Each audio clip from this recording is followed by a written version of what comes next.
back on another exciting episode of Starfleet So Hail, where we have a casual and informal conversation about Star Trek. Today, we're talking about the season 3 finale. Oh, I put episode 9 in the little banner, but it's actually episode 10. I'll fix that. New Life and New Civilizations. And I'm joined by my co-host, Braxton. How are you, sir? Hey, so hail, Tuesday greetings. How are you? Good. Thanks for doing this impromptu live stream with me. I wasn't able to get my act together to do it on time as it premiered. So better late than never. We have the benefit of everyone else having talked about it already, so hopefully our takes will be a little bit different. I didn't actually watch any of the other podcasts. Have you? So Did you no, watch ups and downs or anything? so I've gotten used to, watching it with you for the past Oh, 4 or 5 weeks. So I didn't actually watch it until last night. And actually, about 10:20, I was listening to Salon Track. They had Nana Visitor on. I know. Um, I'm excited to watch that. I saw that mhm. today too. That's cool. And I thought about texting you, but it was 10:20, and I knew that you go to bed early. So I was like, "Oh I no, he's do. asleep," and like I don't want to like break his rest, so I didn't. Text you about it, but I wanted to. Hey Joel. There's a lot of folks in the audience already. It's very exciting. We got some regulars and some new folks. So welcome, welcome.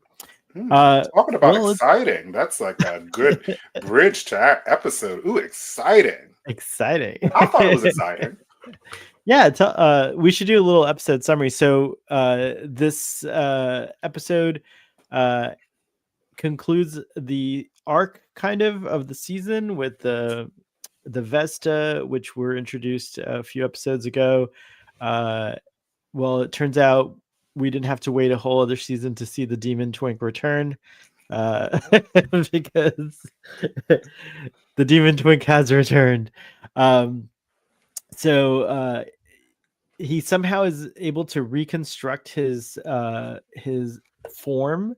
Uh, Poor Ensign. What was his name? I know him as the Gosh, Demon Twink. So I can't I remember. can't It's remember what his Dana. name is. I So know his hell. first name is Dana. Audience, what's his name? But anyways, Gamble. Thank you, Joel. Joel comes through.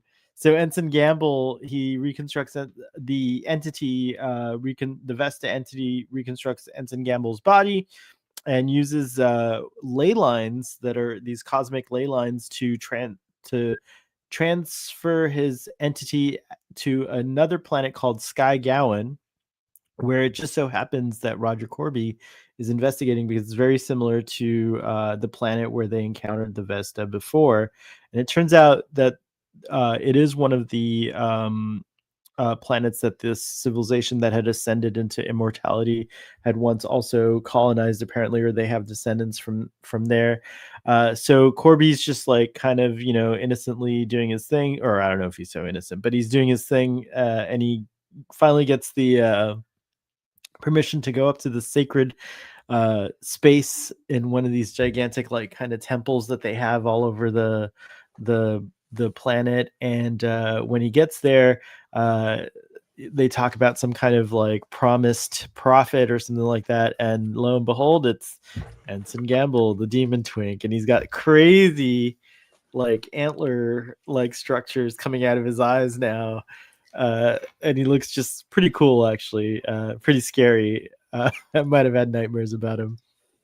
And so anyways, we find out that the whole plan is to get Dr. Mbenga get the Enterprise to come and investigate so that Dr. Mbenga could beam down the planet, because the Demon Twink needs Dr. Mbenga. He needs Daddy Mbenga to open this portal that will lead him back to the Vesta, where he can destroy this Watcher, that statue that's been sitting above the Vesta monument there, or prison, I should say. And he can then wreak havoc and possess all the willing people on Sky Gowan, and then spread evil throughout the galaxy. But they weren't counting on Captain Battelle realizing that she is, well, through the help of Nurse Chapel and some science, realizing that she is the watcher, the guardian,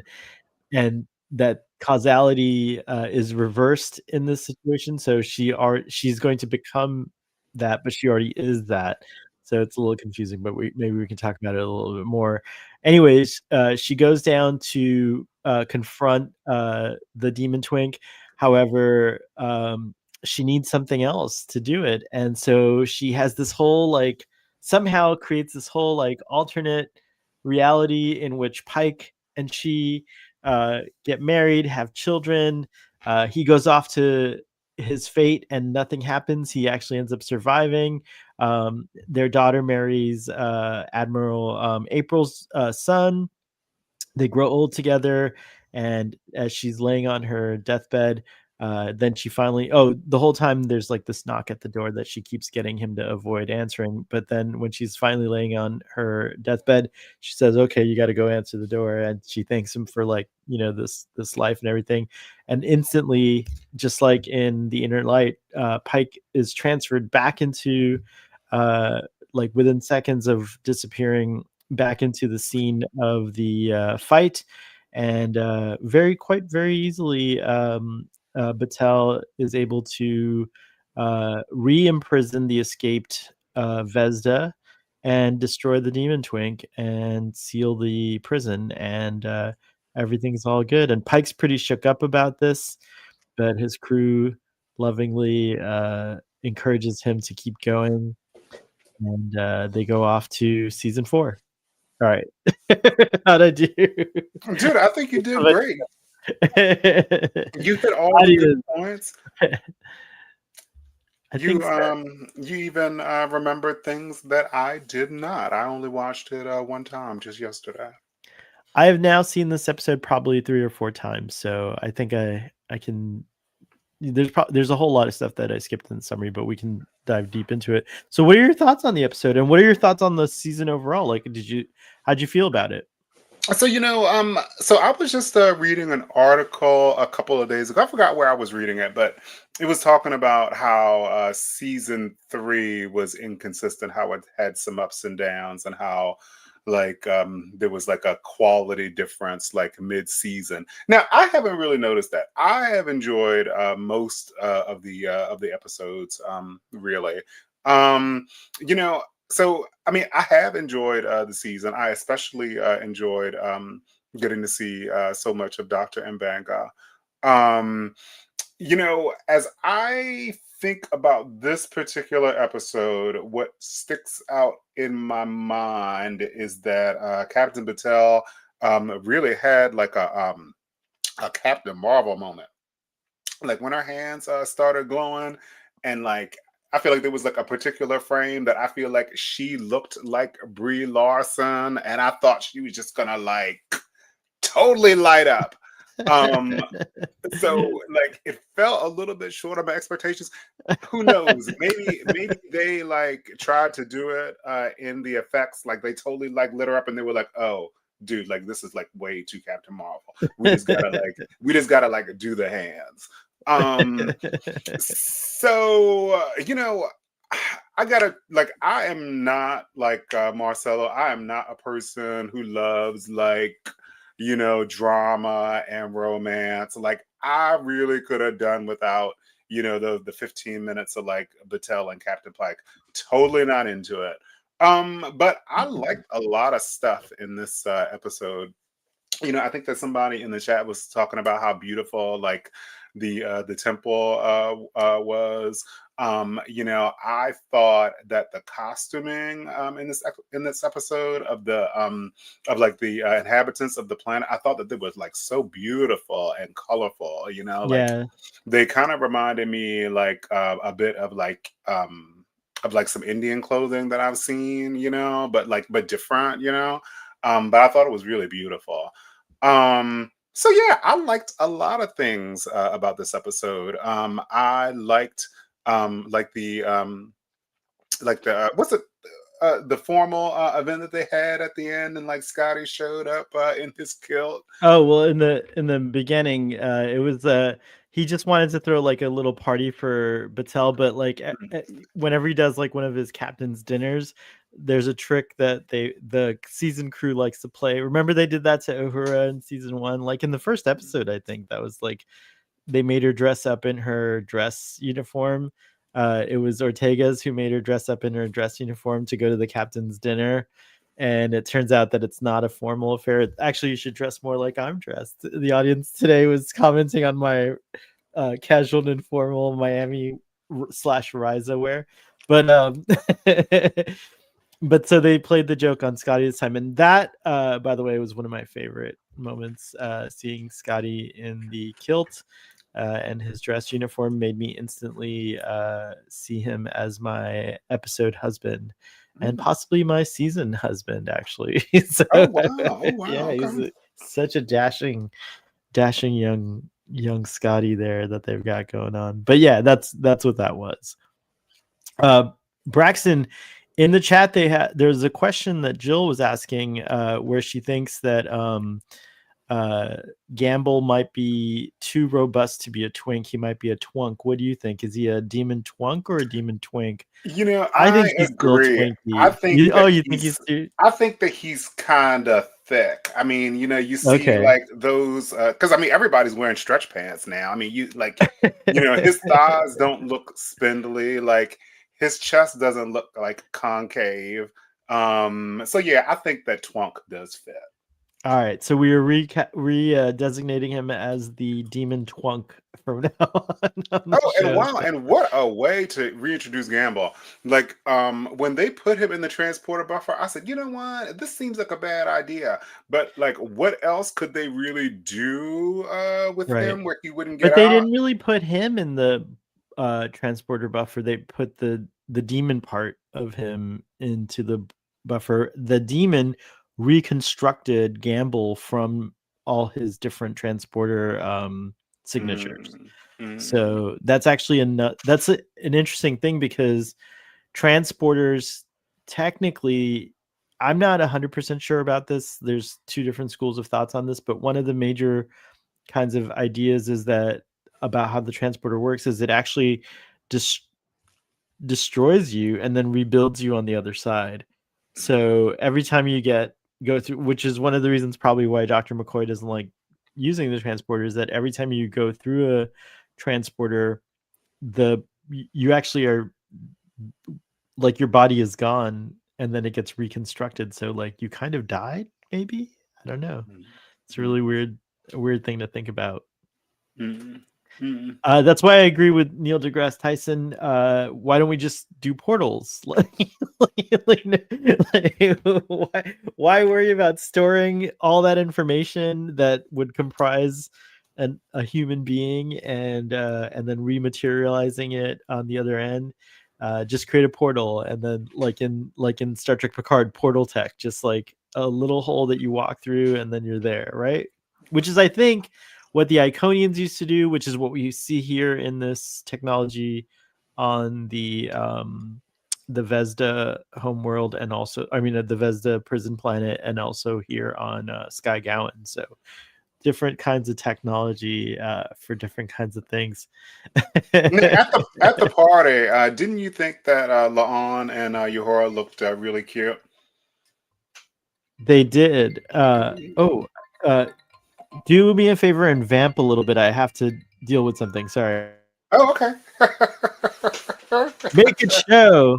Make it show. Gosh, now I don't know kind of what to say. Audience, what did you think about everyone's appearance at the party for Battelle? You know, I thought that La'an and Uhura were particularly striking, and then also Scotty too. And I also thought that this was the first episode of this season that I thought that they got Pike's hair right. I don't know. I feel like for most of the episodes of this season, like I don't know, I kind of see these like little like curls, you know, and I feel like they weren't combed out in the right way that made the hair look right. But I feel like they did that in this episode. And Cake, Thank you for your comment on loving my commentary. I try.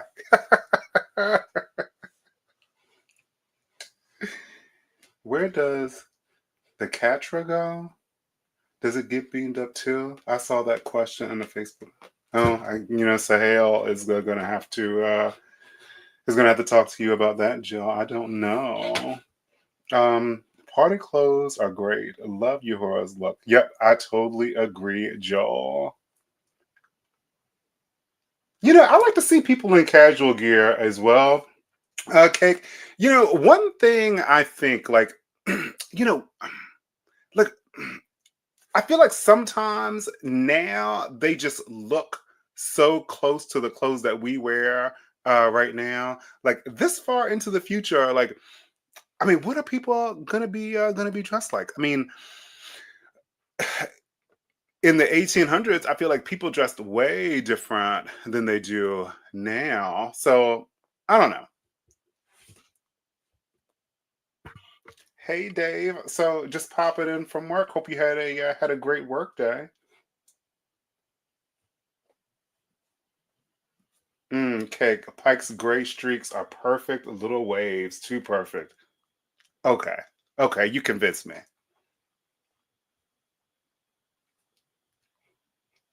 Gosh. Yeah. Oh gosh, dead space. Somebody make a comment or something, because I don't even know what to say now that Sohail is away. I'm having a difficult time making it show.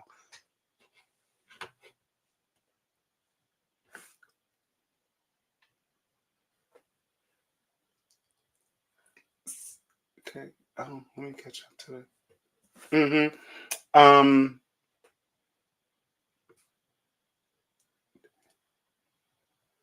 Chapel's green dress was my fave for the party, but I thought you all looked fabulous on the planet. Yeah. So, I love Chapel with brown hair. Like when they went down to the planet, I thought that she looked super cute. Like I loved her in brown hair. But yeah, I was surprised to see Gamble come back, and he's so bad. Joe, I think that you had mentioned earlier about being on like this beautiful temple and then stabbing the eyes out. Now, I thought that scene was so hardcore. Like you talk about like Jim Jones, like drinking the Kool Aid. Like, ooh, wow, that was serious. So, Cake, I wonder what clothes will look like in the future and whether these sci-fi shows are actually influencing future fashion. Oh, what? Hmm. That's interesting. I mean, I wonder in 200 years, like, will we still wear cotton, or are we gonna wear like all synthetic fabrics? Like, that's gonna be interesting. Seems like we need some Vulcan philosophers to talk about the location of the Katra. Where the heck is Joe? You know what? It is up there.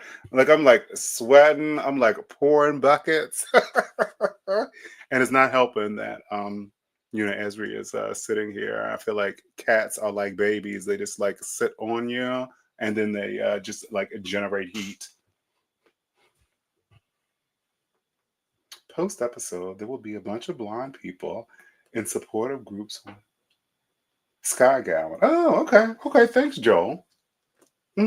So did you guys in the chat, did you watch Nana's interview with Stan and Trev last night, and Will and Joanne and gosh, who's the and Cowbell? I can't think of what her name is, but they call her Cowbell. I enjoyed hearing that. Um, so yeah, I did watch or I did read an article that was critical of this season, but I thought this season was actually pretty solid, and I think on par with the first two. What did you guys think? Do you guys think that season three is as good as the first two?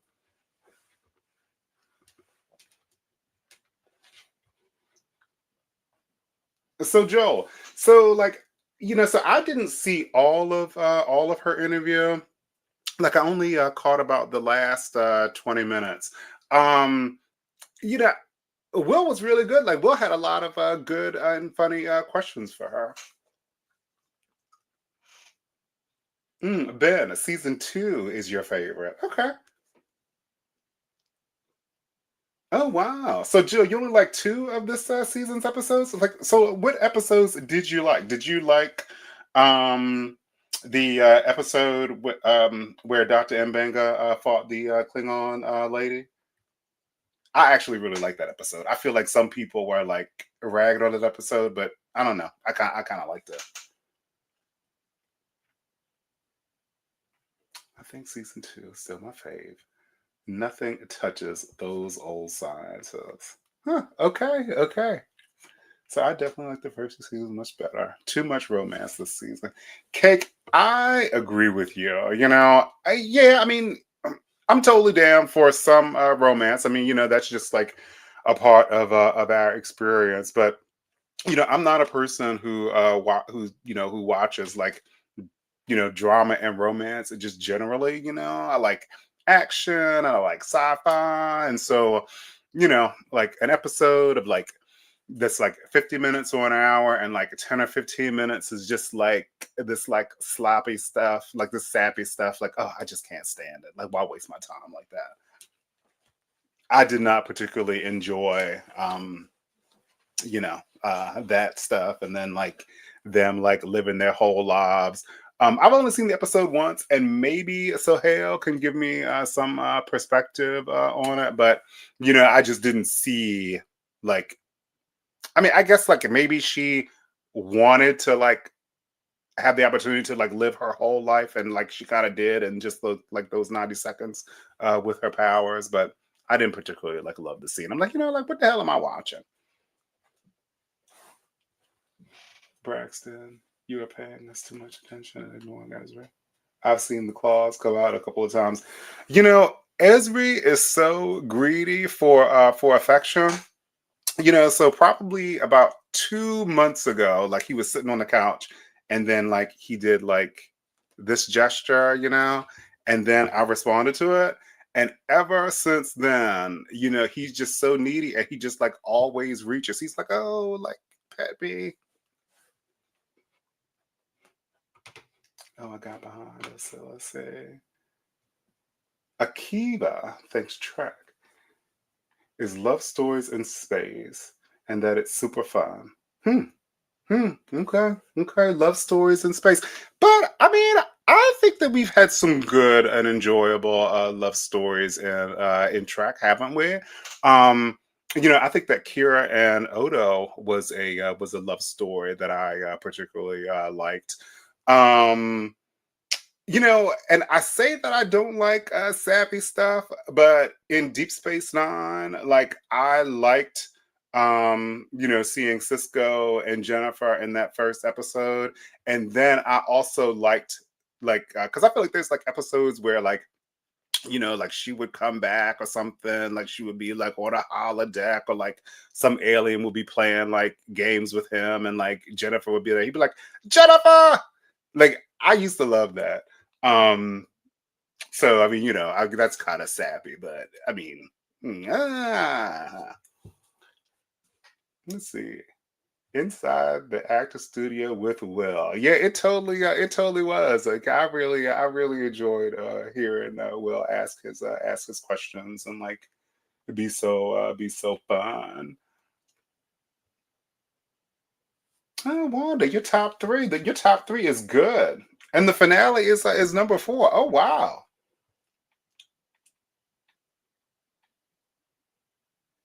Honestly, the AR Wall episodes are often just too much for me. Looks too weird.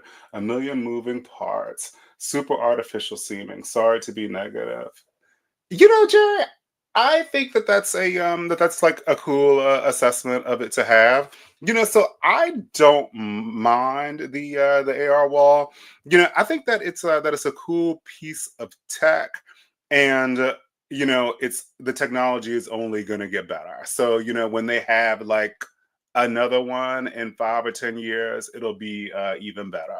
So I don't know. I like technology and things and screens, and I kind of think it's a cool thing. This season was very uneven, and the writers confirmed that the strike had a negative effect on the writers' room and the production process. Hopeful for season four. Oh, you know what? I forgot about the writers' strike and how that would have affected the show. Hmm, very interesting. But yeah, in that same article that I was reading about how uneven season three was, like they were saying, like season four was going to be so much better. Um, and like I thought in that article, they said that season four had already been filmed as well. Um, so yeah, it's gonna be interesting. I feel like it's gonna be like a year before we see it, but you know, the only time I really dug the AR wall was in Terrarium. Hmm. I think the AR wall is like the studio woods they had in the 1930s. Not realistic, but it's charming.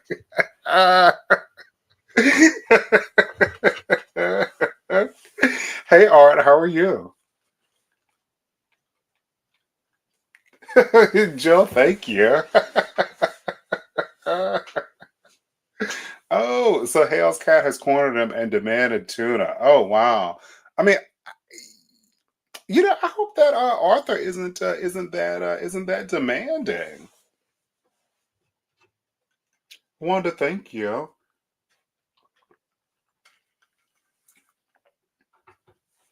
hmm So yeah, so what we were talking about so what happened in the episode? Like sometimes you only watch it one time and like things are foggy. Like we had the party. Um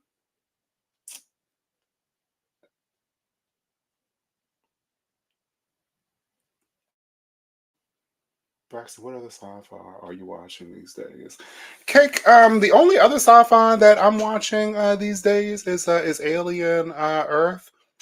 Um, Borderlands 4 dropped last Friday, and that was totally good considering like everything that's like the national conversation right now. It is really good that I can like, sit back and like play Borderlands 4 and just like not be watching YouTube and scrolling my phone and reading social media. Typically most of my screen time is filled with games, and actually I have been on like a serious dry spell. Like, typically I play like 5 games per year. I finish 5 games per year, and then I typically play about 12 or 15. So like this year, I had played a game called Avowed, and I played that from February 18th to like April 2nd. And then right after that, I played Cyberpunk uh twice. Like I thought that game was literally amazing. And then I didn't have anything to play for like 2 months. Like I had played like 6 games, and like I play them for like 3 hours. And if a game doesn't catch me after sitting down 2 times to play it, I'm gonna stop playing and move on to something else. But Borderlands 4 is totally hot.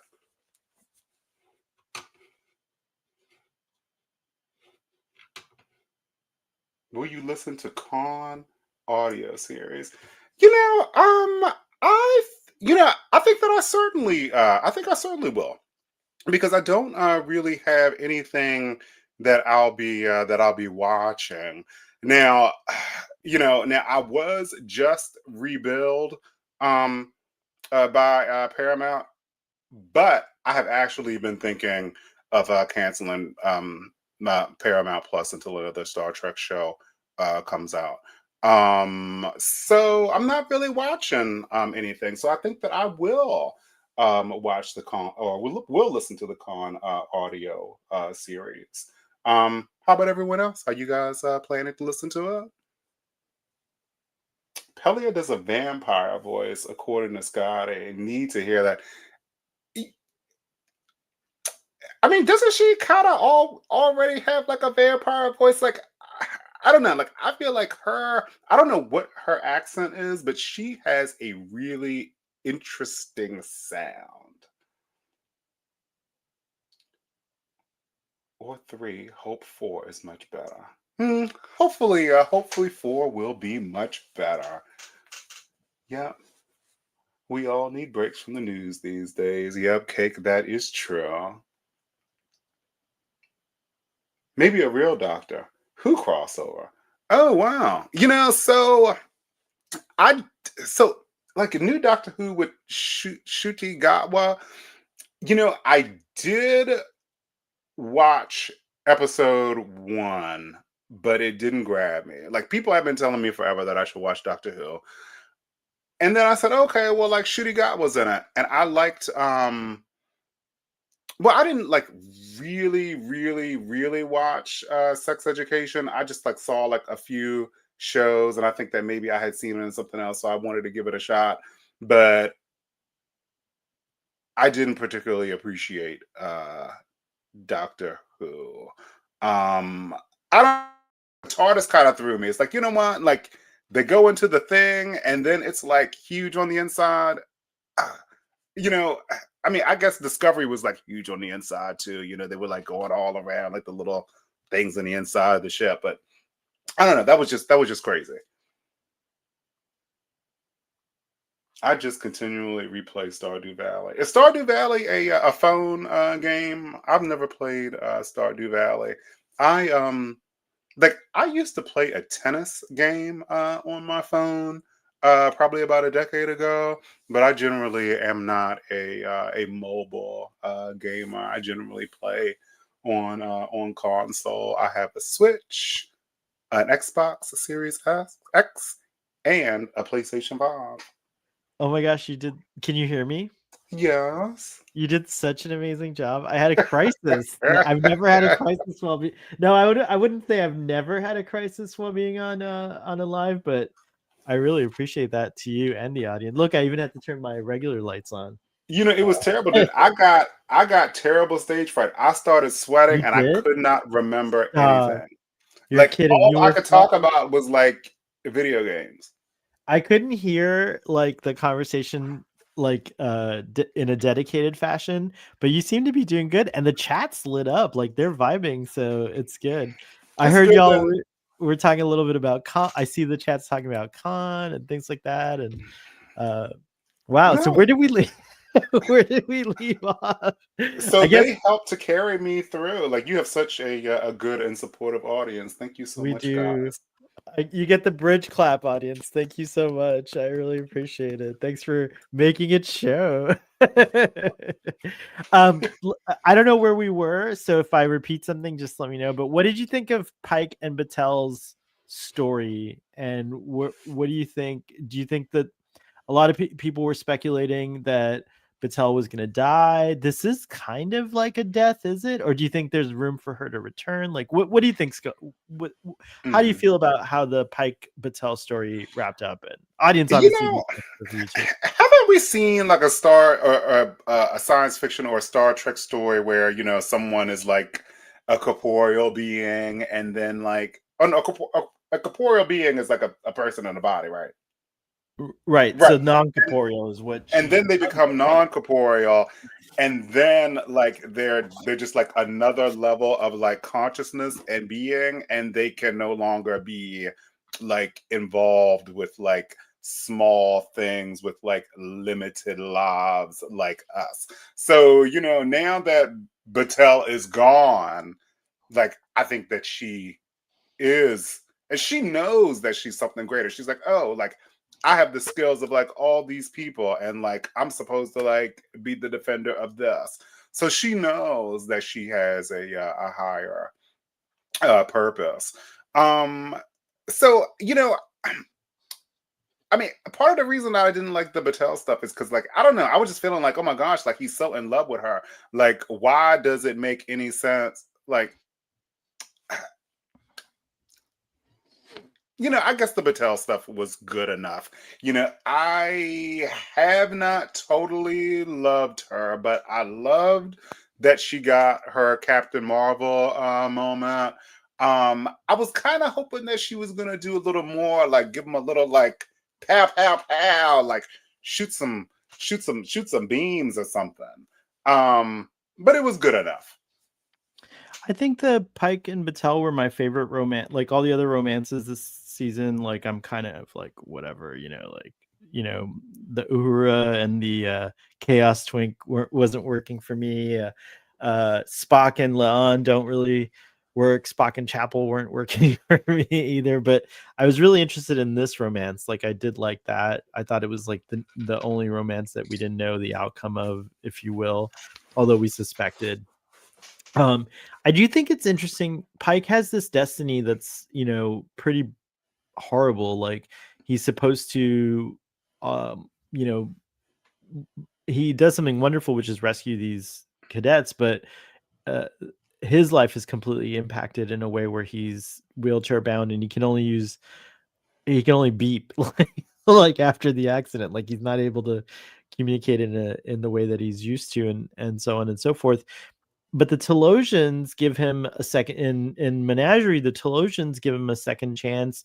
They give him a fantasy, if you will, um, to live out with Vina, who we've already met in Star Trek Discovery. I don't know if you remember the character Vina from the Cage, and also from the Menagerie.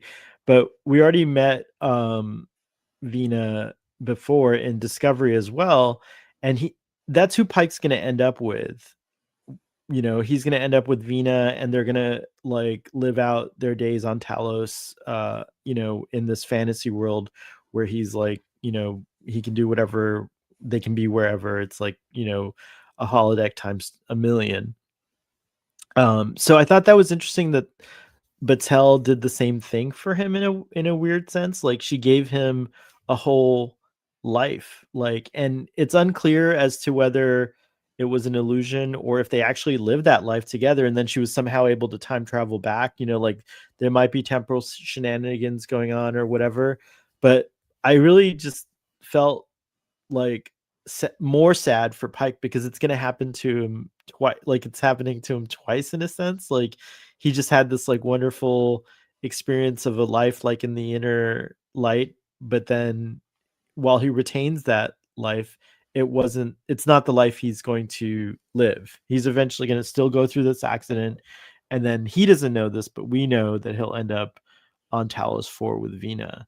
So I thought it was a weird and interesting thing. But I liked it overall. I don't know. I think putting Marie in this kind of prison of her own, where she's this watcher guarding over this prison. Joel referred to her as like the doorstop of a prison. Um, but I think that's a sad kind of fate, like that she has to live forever. Just kind of like she had this. I guess it was satisfactory for her to have lived in this alternate universe, but I overall it was very bittersweet for me.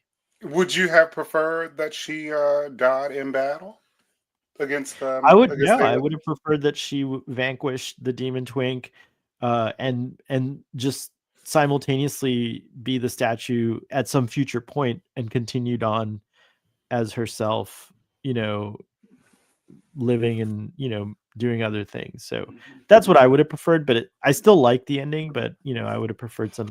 If you can do all this crazy stuff, why not have your cake and eat it too, right? I totally thought that she was gonna make it. Like, she was like the new like JAG officer, like they were talking about her future. And then when I saw Ensign Gamble, I said, oh, she's probably gonna die in fighting him. But then she didn't Right, die. She right. just kind of like became something else. And like Jill said that she was going to spend like all this time pining for Pike sad. But I think Battelle is immortal and Dreaming of Pike forever sad. But like I said, now that she's non-corporeal, I would like to think that like she is going to see like the bigger part of her existence, and she won't be and concerned with humans anymore, other than Hmm, maybe protecting them. But like, yeah, I don't think that she'll potentially. be pining for Pike anymore, because I think that she'll probably see, just like how big her mission is, and how, and she'll probably start seeing like corporate, or like humans and like other aliens as like, just kind of like small things that she needs to protect, but like she doesn't really want to be involved with them. Like, oh, their existence is just like a blink of an eye. Like, no. Right. Cake says, I generally don't like romance and sappy stuff, but I really like Inner Light. And I like this taste of the future too. Such a nice gift for Pike after all of his trauma. Yeah, that's true.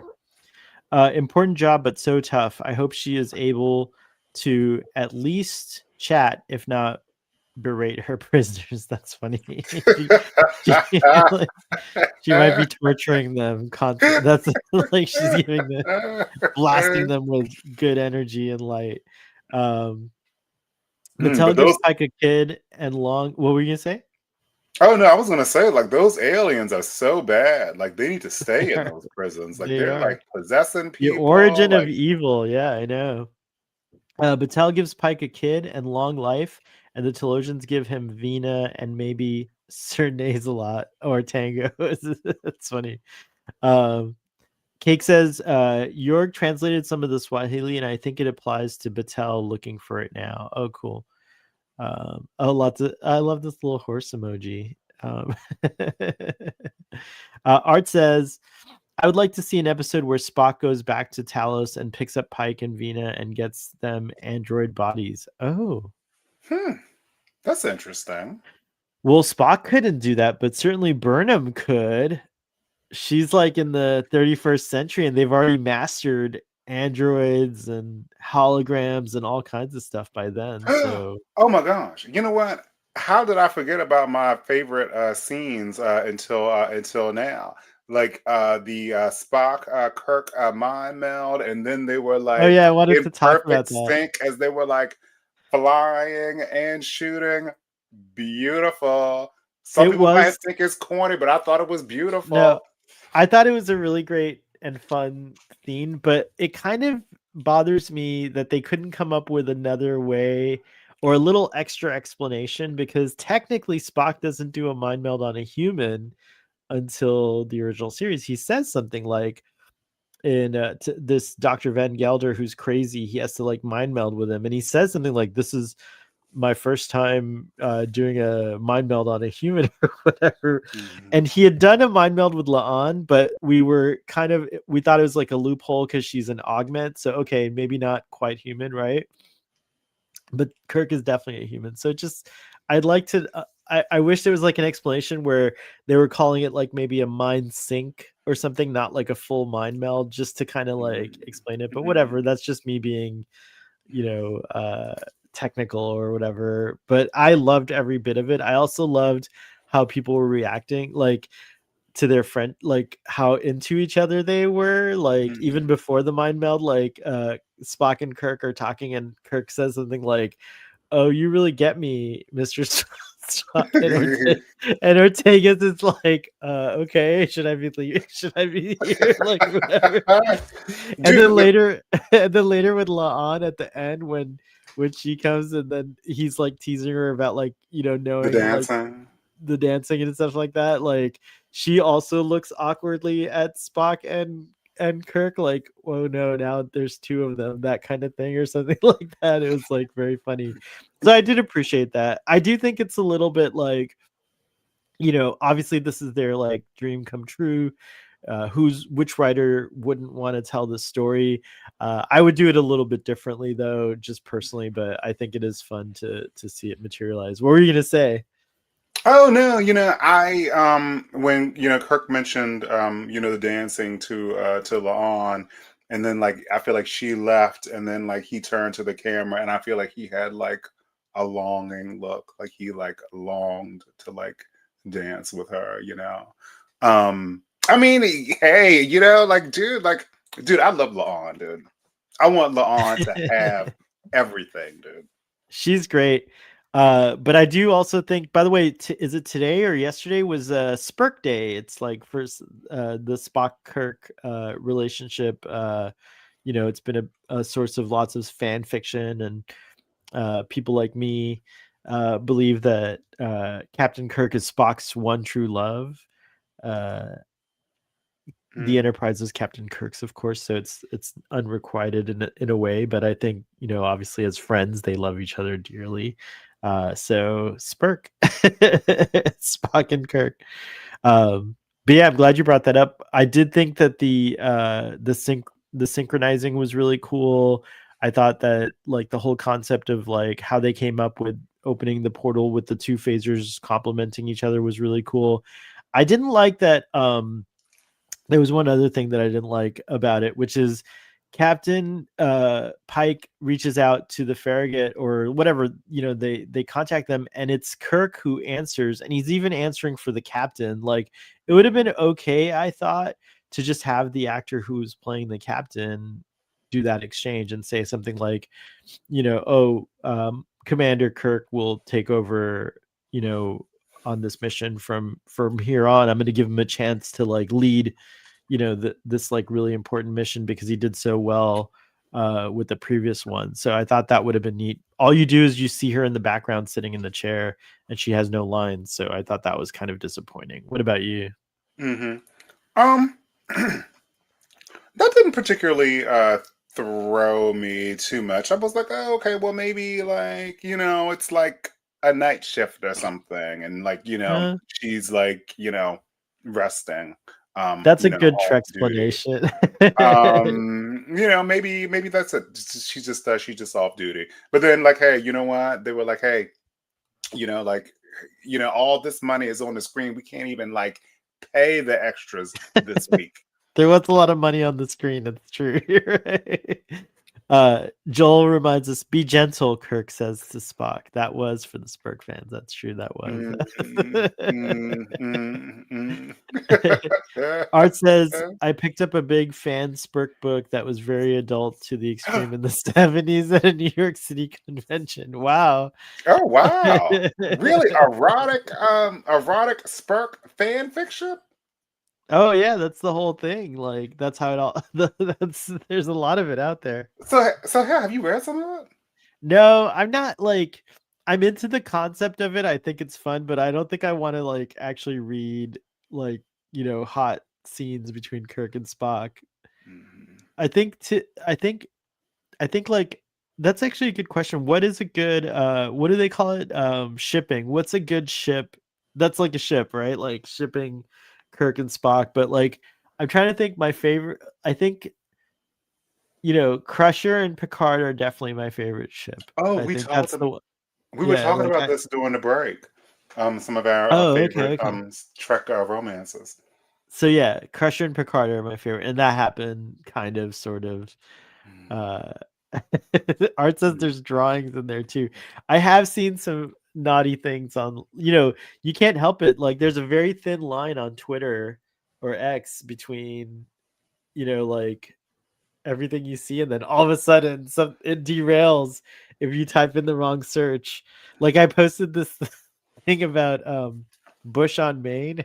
mm. Have you like, I was just being funny, but then I had to retrain the algorithm because it started showing me a lot of interesting Mm, mm. images after I posted that.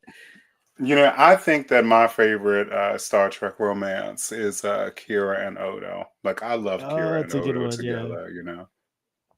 that's a good one. But like, what about a romance that's not on screen that you would like to see, like Spurk, like Kirk and Spock? Like, what's a Star Trek romance that you wish could have happened that didn't happen? Oh, I wish that we would have had Garrick and Oh, that's a Dr. good. See, Bashir. Oh yeah.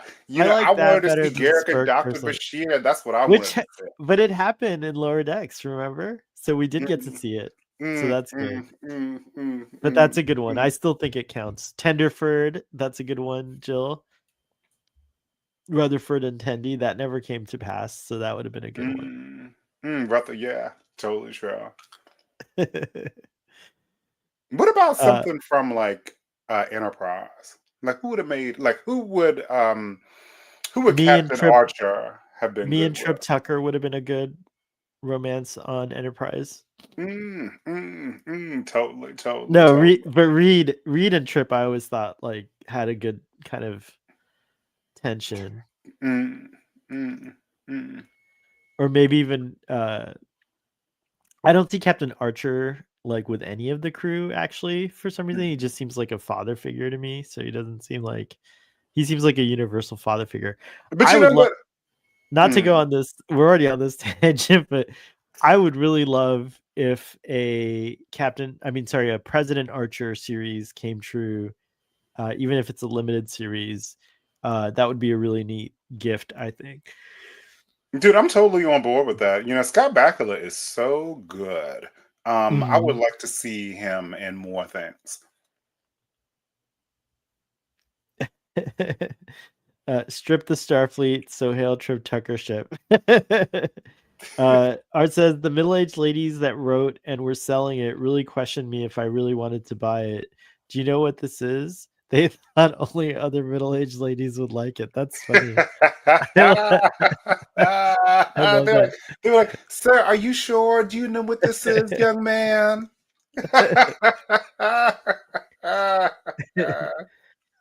I'm glad that they didn't leave this season on a cliffhanger. I didn't think it worked with the previous, how season 2 had the cliffhanger with the Gorn, and then we had to wait like almost 2 years or more than 2 years almost. I think 2 years, around 2 years to get the end of the cliffhanger. So I'm glad that they chose to like wrap it up. What do you think? What do you think is where do you think so at the Who end do of you this like episode, Ortega's with? Ortega's? Let's see who would actually I would like to see Ortega's. Uhura and Scotty would work, but I think Ortega's and Scotty might work too. That might be an interesting uh Oh, you coupling. know, dude, I like that. Yeah. I like that. Okay. Because Scotty never gets a romantic storyline really in the original series. I think there was just like a brief something. Original series fans refresh my memory on that, but I don't think he gets anything until Star Trek 5, where he gets a little Uhura. He and Uhura seem romantic in You Star know, Trek 5. I think that Scotty works really hard and cares about doing like a good job. He like faithfully serves. I think that Scotty would be a great lover. I think so too. See, there was Mira Romaine in Lights of the Zetar, so that was the one time. Oh, and also the tease, they teased it in the Elysian Kingdom. Hmm, mm, Hmm. But Una and Joel says Una and Ortega's. Oh, they teased that in the Elysian Kingdom. I got it. I got mm, it. mm. Okay, okay. I can see it. But I don't know. I mean, we've already seen like what Una likes, but maybe like, you know, Una's like tastes are varied, you know. Yeah, but We the know that Vulcan guy. she That's right. likes short and Vulcan. I mean Ortega's is short. That's true, but I really would like to see Scotty and Ortega's. That might be fun because Uhura and Scotty we get later on. So that and I'm unclear on whether she's still dating at the end of this Ortega's brother She shouldn't. or She needs not. to cut him loose. I know. I wish we had gotten that. Fathery says La'an and Ortega's would have worked better than La'an and Spock. I had an opinion on La'an and Ortega's, but I do think La'an and Ortega's would have worked better than La'an and Spock as well. Um, and then Scotty also had a big crush on the crewman who took up with Apollo, but it was unrequited. That's right. Good. Wow. Someone's following the Scotty very well. That's good. Mm. That's really good. um, what did you think of the? So at the end of this episode, I think the only person who dies really is the demon twig from the crew. Everyone else survives. So that's good. We thought like it's been a tradition that the engineer goes away. So I'm glad that Pelia didn't go away. We're gonna have Pelia next season. We're definitely gonna have more Scotty next season. What are your hopes, or what do you are your predictions for season 4? Like, what do you think? Strange. What worked really well this season that you would like to see them do more of for next season, and what didn't work well this season that you would like to not? You would hope they would not do next season. Um, as I think about the things that I didn't really like in the season, the only thing I didn't like in the season was the relationship with Battelle. I was just too boring and sappy for me. Like, I mean, I liked the character. Like, I would just like have liked her to be used a little different. As I think about the season, I got some things that I wanted out of the season. I think that there were 2 or maybe 3 episodes that heavily featured Dr. Mbanga, and I was totally on board for that. I actually want to see more or read more. I want more about Dr. Mbanga in the Klingon Wars, in the Klingon War. Um, I really enjoyed a lot from Chapel this season as well. It's hard for me to be super critical of the season because I think that I enjoyed a good bit of it. Yeah. I think for me, I enjoyed much of the season as well. In fact, I can't really think of like what I would change about the season. I know there were some episodes that were controversial, especially the. Is that your cat? It is. What's wrong, Oh my baby? god! What's wrong, sweetie? It's an hour, and she's like, "Oh, that Sohail left you all nervous. I could feel your emotions," and like. Oh, you know what? It's 8 o'clock, and you know what? They typically eat at 7:30. She's like, "Oh my gosh, it's She's like, time to "What's wrong with eat." me?" Well, we'll wrap up in just a second, but Oh, so hell. okay, yeah, Also, I feel like La'an and Spock started to wear on me. I liked it a lot at yeah. That first, but was my then it started to yeah. wear on me. Also, Roger Corby. I think I would have. I think I would have. There was just too much romance. That's my biggest critique. Like all the romantic stuff. I know it sounds like an old Star Trek critique that every nerdy guy makes, but I'm making that critique. It But was just but too. was Nurse Chapel and Roger Corby, was that a lot? Like, I didn't think that was a lot. I mean, that was like her new boo thing, and like like it wasn't like. I just feel like we didn't get enough. Like it was too much of like the drama between him and Spock Mhm. and Chapel resonated with me rather than like what I guess like I just wanted to see more of Roger Corby being an archaeologist or a Mhm. anthropologist and stuff like that. I wanted to I the impression the way that it seems to me when you meet uh Roger Corby, or at least Nurse Chapel's uh kind of impressions that she gives off about Roger Corby in the original series is that and also the way that Kirk talks about him and everyone, he's like this renowned, like amazing scientist. Like I kind of wanted an Indiana Jones type of figure, but we just got a really kind of, I thought, like, mediocre kind of figure. I don't see why she's with him. Like I wouldn't choose him over Spock. You know what I You mean? wanted Like the opportunity to fall in love with Roger Corby. Mhm. maybe, Right. I but totally yeah. understand that. I Yeah. would have liked to see more of like why she thought he was so brilliant. I mean, I feel like they could have probably done that with maybe like, you know, 10 or 15 minutes over like, the 3 shows that we saw him in. Yeah.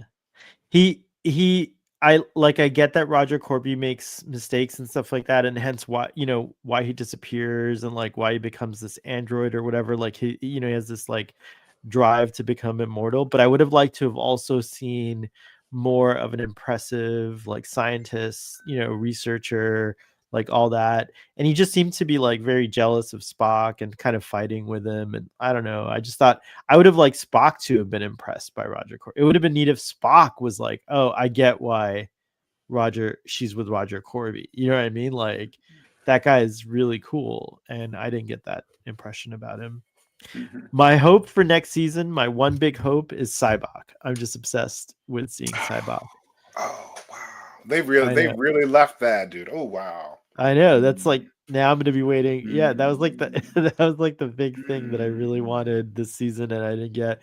But I guess we got Roger Corby. So next season I want to see Cybok. And maybe the fate of Roger Corby could be tied in a little bit with Cybok. I don't know, but I just let like I would really like to see Cybok. That would be my big thing. You know something that I was thinking about? I was thinking like because I feel like we don't see very many people with personal communication devices, but like I was thinking about like all the people that were at the temple. I feel like there was like hundreds of people at the temple, and then like Gamble, Ensign Gamble was there, and I feel like people totally like if that happened today, people would have like taken pictures. They would have put it on Instagram.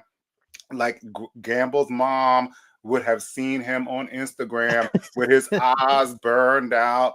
People would have been like DMing her, like, "Ooh, like, girl, did you see these pictures of like your son with like his eyes burned out, like at the temple? Like that's like across like the universe." It, I was just kind of thinking about that. I just found it interesting. I mean, do people? I mean, do you remember like seeing people with like personal communication devices in Star Trek? Because I mean, because I feel One of like the things Star Trek never predicted was social media. Like it predicted a lot of stuff, but they've never predicted social media. So because this series is a prequel, they can't technically bring social media into it. But I don't see why you can't bring something like a social media into Star Trek Academy, Starfleet mm, Academy. That might be mm, interesting if Star Trek does its take on social media mm. in in the future in the 32nd century. That might be an interesting thing to see. I mean, because I could imagine like some young girls there. They're just like hanging out at the temple. People start stabbing their eyes, and then they're like, "Oh, like like we'll just like take some pictures and like put this on like the socials." Like, I feel like the TikTok of the time would just be eating that up. It's a Cake says that she really wanted Cybok too, but they saw a blurb that said Akiva said we never promised Cybok, so it's not looking good. Akiva Goldsman, you're insane. How is showing the back of Cybok's head in a dramatic way, like introducing this character, not a promise? That's the worst. Like you can't say that that's not a promise. Like if you're watching this Akiva Goldsman, it is a promise, and Starfleet always keeps its promises, so you better keep your promise. That's all I gotta say about that. That's a promise.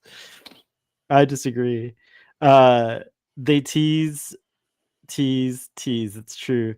If the Q home planet couldn't they deal with the evil in a better way? Wait, do we think that that was the Q home planet? Did I miss something? Braxton, was there something in the chats about the Q home world earlier when I was when I was indisposed? I don't remember a chat about the Q homeworld. Um, I don't Someone remember. fill us in. Oh, how do you know that was the Q home planet? Is it because of that line in the episode, the second episode? I'm curious. That's an interesting thing. I'd have to watch it again. Um, I want to see Sam's family and understand the Q Corby connection next season. Oh, interesting. I missed it completely. Trelane mentioned that Corby was on their home world, but I don't think that we ever see the home world. So that's interesting. I felt like that's something that happened, but that we never saw. So I'm not sure. I don't think that Sky Gowan or the Vesda planet, because the Vesta planet was it the first episode? No, it was like later. Yeah, so I don't think It happened after that episode. I'm not sure. Yeah. Okay, so Father says that Trelane mentioned that Corby was digging around the homeworld, but that was episode 2, and so it made it seem like that was happening before he went to the Vesta prison world and before he went to Sky Gowan. So I think it's probably all related, I guess, because he found something on the Q homeworld, but I'm not sure. Anyways, Braxton, your cats are probably waiting to eat, so we should probably wrap this up. Oh, Okay. Vadia 9, that's what it was. So first we'll give our final thoughts. I didn't really give opening thoughts, but I just overall I'm very pleased with this episode and the whole season. I'm really looking forward to more Strange New Worlds. A lot of folks I talk to online have mixed feelings about Strange New Worlds, and I think it's funny that the show is a controversial show because to me it's a pretty like easygoing show, and it's not like it's not meant to. I don't know if it's not meant to challenge people. I think it does challenge you, but in different ways than like let's say Star Trek Discovery chose to challenge the audience. So I always think it's interesting how people are like, oh, Stranger World says this or that or the other. I thought it would be more of a accepted show, but hey, I'm glad Star Trek is uh, creating conversations in all of its iterations. That's a really cool thing. It's like that to me, that's like the best thing about Star Trek is that it gets you to think, open your mind, and presents strange new ideas, as well as new civilizations and all that good stuff. Um, I would rate this episode. I think I would rate this episode a 10, solid 10, good finale. It doesn't get an 11 or a 12 or a 13. I think I've rated finales in other series a little higher. I mean season finales. And the overall season I would give it an 8. How about you? An So audience, what about you? Cake asked me what my other cat's name. This is my beautiful Ahsoka. I Ahsoka. love, she is a calico, and I think that she is just so beautiful. And she's such a good cat too, and she doesn't pee on things like my boy cat, so she's perfect. Um, When so did you get your boy cat neutered? so their brother and sister, they were born in April of 2014, because I had their mother. I took their mother and not realizing she was pregnant. Oh, okay. And I got them all fixed when they were about 7 weeks. Oh, okay. So you did it right. Mhm. So yeah. And then I ended up she had 7 kittens, and 2 died. Um, Oh. and then I ended up giving 2 to friends. I gave 1 to a coworker. I was only going to keep the mom and my sweet calico, but that boy cat that pees on stuff, like I couldn't catch him. He just like eluded me for so long that was like that I gave up, and I just ended up keeping him. Yeah, how I have my cats. But What was their mom's name? Did you name she them? she I ran know it was like away. 12 She years ra- ago. no. So I had people over on a Saturday evening. This was like maybe in like 2018 or so, and like we were hanging out, and I heard like the blondes like make noise, and I knew instantly that one of my cats had got out. So like I went out back, and I like looked for her. I couldn't find her, and I like was like putting like litter outside on my back patio to like maybe like make it like smell like her pee, so like she would like come back home. But But like she I never looked for did. her for like a week and a half, and then like I was just kind of like looking out the back window Hmm. on a night, and I saw her in a townhouse like across the alley, and she was like sitting in the window. And then like I went upstairs, and I like looked into people's yards, and I saw that they in the yard, and I saw that they had children. So I said, well, I'm not gonna go and take a kitty from like these Oh yeah, that kids. makes sense. Like, That's if fine. That's if how the she's cat happy, distribution works. Yeah, no, it's hmm true. Oh, you know what? I Really? had that cat for several years, and I can't remember what I had named her. Wow. Well, I can't remember what I it'll named her. come to you. And she What's your was so rating? Oh, go oh, ahead, go ahead. um, and she was so pretty. She was like gray, and then she had like brown, like kind of like flecks, like in her fur. Ooh, I gray wonder if and she brown. was gray and brown. Yeah, and she had like a little bit of a little bit of white. I wonder if she was actually a calico, but she had like a calico with just like the smallest little bit of white. But I would give this episode a 10. Episode 10 of season 3 gets a 10. There were things that I Oh, so didn't 10-10, season 3 and episode gets a 10. Wow. mhm.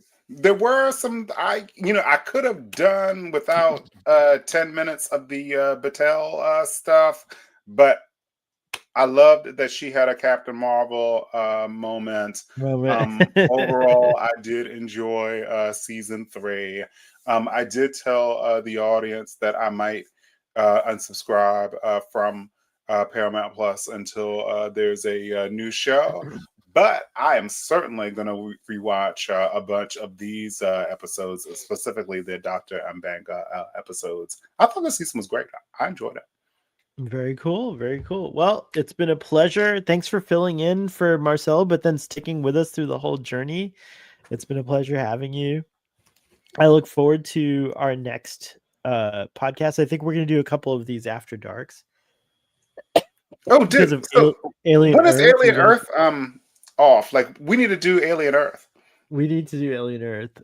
There's Alien Earth. There's Peacemaker season 2. I'm dying to talk to someone Oh, about Peacemaker season 2. I love Adrian so much. He's my series husband there, and there's a lot of fun, interesting things happening in Peacemaker.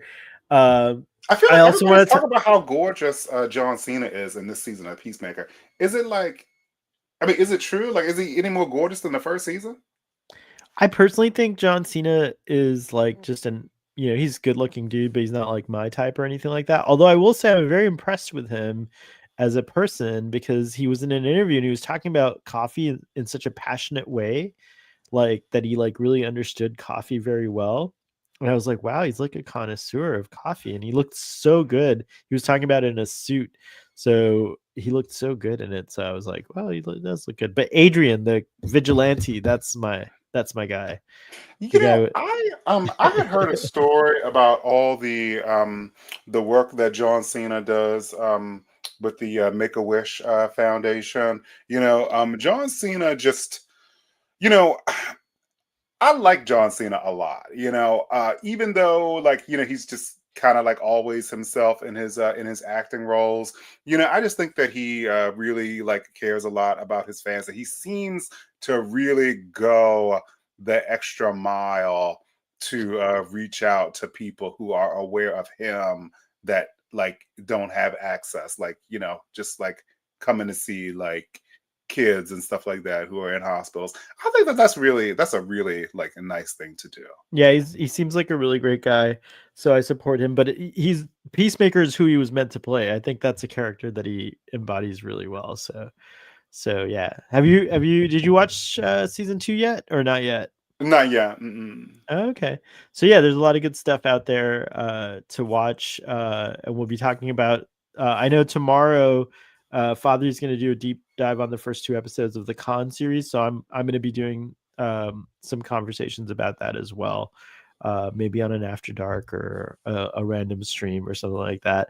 Plus, Joel, I think if you're still in the audience, and Braxton, you can join us for these if you want to. We got to finish Lower Decks. I never finished reviewing the final season of Lower Decks, so Oh, that might be really?